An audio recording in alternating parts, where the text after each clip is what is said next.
அடுத்த 2 நாட்களுக்கு வட தமிழக உள் மாவட்டங்களில் 3 முதல் 5 டிகிரி வரை வெப்பநிலை உயரும் என சென்னை வானிலை ஆய்வு மையம் எச்சரித்துள்ளது.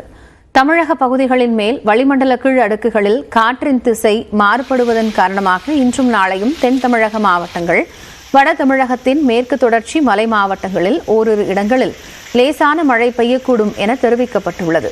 இன்றும் நாளையும் வட தமிழக உள் மாவட்டங்களில் ஓரிரு இடங்களில் வெப்ப அலை வீசக்கூடும் என்றும், இன்று முதல் வரும் 28ஆம் தேதி வரை வட தமிழக உள் மாவட்டங்களின் ஒரு சில இடங்களில் வெப்பநிலை இயல்பை விட 3 முதல் 5 டிகிரி செல்சியஸ் வரை அதிகமாக இருக்கக்கூடும் என்றும் தெரிவிக்கப்பட்டுள்ளது.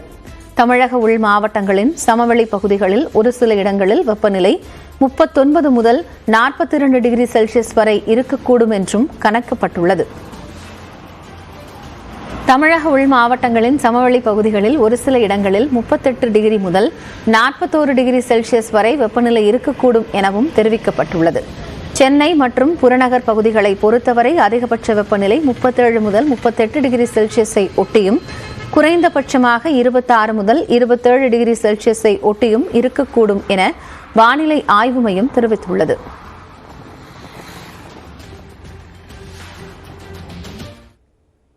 தமிழ்நாட்டில் வெப்பத்தின் தாக்கத்தில் இருந்து பாதுகாத்துக் கொள்வது எப்படி என்று ராஜீவ்காந்தி அரசு பொது மருத்துவமனையின் முதல்வர் தேரணிராஜன் அறிவுறுத்தல்களை வழங்கியிருக்கிறார். அவரோடு செய்தியாளர் சுபாஷ் நடத்திய நேர்காணலை பார்க்கலாம்.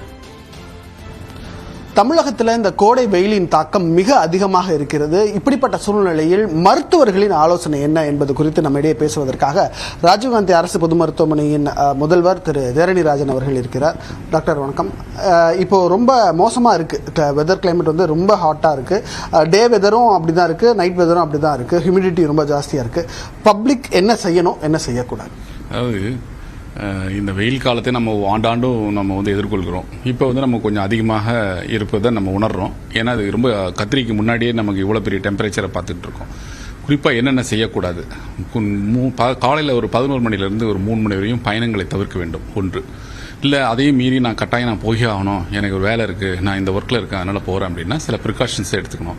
தலையில் கேப் போட்டுக்கணும், கண்ணாடிக்கு கூலிங் கிளாஸ் போடணும், கைகளுக்கு வந்து முழு சட்டை போடணும், நல்ல லூஸான ட்ரெஸ் போடணும், கலர் வந்து டார்க் கலர் ட்ரெஸ்ஸஸ் போடக்கூடாது. போகின்ற பொழுது நம்ம நீராகாரங்கள் ஏதாவது இருந்தால் அது கையில் எடுத்துகிட்டு போகணும். குறிப்பாக வந்து தண்ணி எடுத்துகிட்டு போகலாம், இல்லை இளநீர், மோர், இல்லை எது நமக்கு வந்து உகந்த ஒரு நீராகாரமோ அதை எடுத்து செல்ல வேண்டும். இப்போ வந்து இது நம்ம போகிற இடங்களில் வந்து அவ்வப்போது ஒரு ரெஸ்ட் எடுத்துக்கலாம், ஒரு இளப்பாறலாம். நீங்கள் எப்படி கிராமத்தில் பார்த்தீங்கன்னா புங்க மரங்கள்லாம் வந்து நம்ம ரோடு ஓரங்களில் இருக்கும்பொழுது விவசாயிகள் வந்து கொஞ்சம் தூரம் நடப்பாங்க, ஒரு இடத்துல ஒரு இளப்பாருவாங்க, அங்கே ஒரு நுங்கு விற்பார், அந்த நுங்கு எடுத்து சாப்பிடுவாங்க. அப்புறம் அது இல்லை, அதுக்கடுத்து ஒரு இடம் போகும்போது அங்கே ஒரு இளநீர் இருக்கும், அதை குடிப்பாங்க. அந்த மாதிரி ஒரு சூழலை வந்து நம்ம வாழ்ந்து அதையும் எதிர்கொள்கின்ற ஒரு சக்தியை வந்து கிராமப்புறத்திலிருந்து அர்பன் வரைக்கும் எல்லா இடத்துலையும் நமக்கு அதை பயன்படுத்தினாலே பல பிரச்சனைகள் இருந்து நம்ம வெளியிடலாம். என்னென்ன வரும் அப்படின்னு கேட்டிங்கன்னா, இந்த நமக்கு வந்து ஆக்சுவலாக இந்த வெயில் காலத்தில் டெம்பரேச்சர் ரொம்ப ரொம்ப அதிகமாக இருக்குது. வெளியில் யூஸ்வலாக என்ன ஆகும், உள்ளே வாங்கின பிறகு அதை வெளியேற்றுவோம். அதுதான் பாடியினுடைய மெக்கானிசம். அது வந்து ஒரு ஹைப்போதலமஸ்னு பிரெயினில் ஒரு சென்டர் இருக்குது. அந்த ரெகுலேட்டரி சென்டரில் நமக்கு பிரச்சனை ஏற்பட்டுச்சுன்னா என்ன ஆகும்னு கேட்டிங்கன்னா, உள் வாங்கிறது அதிகமாகிட்டு வெளியில் போகாமல் போகும்போது உடலினுடைய உஷ்ணம் வந்து அதிகமாகிடுது. ஸோ அப்போ என்னென்ன பிரச்சனைகள் ஏற்படும் அப்படின்னு பார்த்தீங்கன்னா, அவருக்கு தலைவலி, கடுமையான தலைவலி இருக்கலாம். அதே மாதிரி பார்த்தீங்கன்னா லைட் ஹெட்டட்னஸ், அப்படியே பலுவாக இருக்குது, இல்லைன்னா ஹெவியாக இருக்குது, இல்லை லைட்டாக இருக்குது, இல்லது வந்து தடனை வேர்த்து போகிறது மட்டும் இல்லாமல் வெளுத்து போகிறது, இது ரெண்டும் இருக்கும். பல்ஸ் வந்து இடம் கூடிடும், நெஞ்சு வந்து படபடப்பு அதிகமாகிடும், ஒரு சோர்வு, ஒரு கன்ஃபியூஸ்டு ஸ்டேட், நம்ம எந்த நிலைமையில் இருக்குன்னே தெரியாமல் சோர்ந்து உட்காந்துருது. இது வந்து ஹீட் எக்ஸாஷன் சொல்லுவோம். ஹீட்டினுடைய தாக்கத்தினால் ஏற்படுகின்ற எக்ஸாஷன். இதுவே வந்து ஒரு 104 டிகிரி போகுது, 40 டிகிரி சென்டிகிரேட் வருது அப்படின்னும் போது என்னன்னா, அந்த உள் வாங்கின வெப்பத்தை வெளியே ஏற்ற முடியாமல் உடம்பு வந்து முழுமையாக சக்கை போன்று ட்ரை ஆகிடும். ட்ரை ஆனது மட்டும் இல்லாமல் அவர் வந்து சுயநினைவு இழக்கக்கூடிய நிலைமைக்கு வரைக்கும் போகலாம். 100% விவிபேட் ஒப்புகை சீட்டுகளையும் மின்னணு வாக்குப்பதிவு இயந்திரத்தில் பதிவான வாக்குகளோடு ஒப்பிட்டு சரிபார்க்க கோரிய வழக்கில் சில கேள்விகளை எழுப்பியுள்ள உச்சநீதிமன்ற நீதிபதிகள் அதுகுறித்து விளக்கம் அளிக்க தேர்தல் ஆணைய தொழில்நுட்ப அதிகாரியை பிற்பகல் 2 மணிக்கு ஆஜராகுமாறு உத்தரவிட்டுள்ளனர். மக்களவைத் தேர்தலில் மின்னணு வாக்குப்பதிவு இயந்திரத்தில் பதிவாகும் வாக்குகளோடு 100% விவிபேடில் பதிவாகும் ஒப்புகை சீட்டுகளையும் சரிபார்க்க உத்தரவிடக் கோரி உச்சநீதிமன்றத்தில் பொதுநல வழக்கு தொடுக்கப்பட்டு விசாரணை நடத்தப்பட்டது.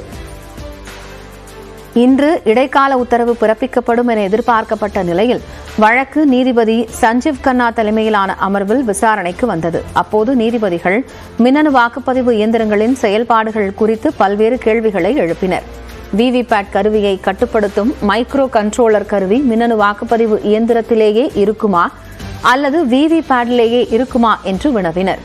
மைக்ரோ கண்ட்ரோலர் ஒருமுறை மட்டும் புரோகிராம் செய்யக்கூடியதா என்றும், மின்னணு வாக்குப்பதிவு இயந்திரத்தில் பதிவாகும் தரவுகள் எத்தனை நாட்களுக்கு சேமித்து வைக்கப்படும் என்றும் கேள்வி எழுப்பினர்.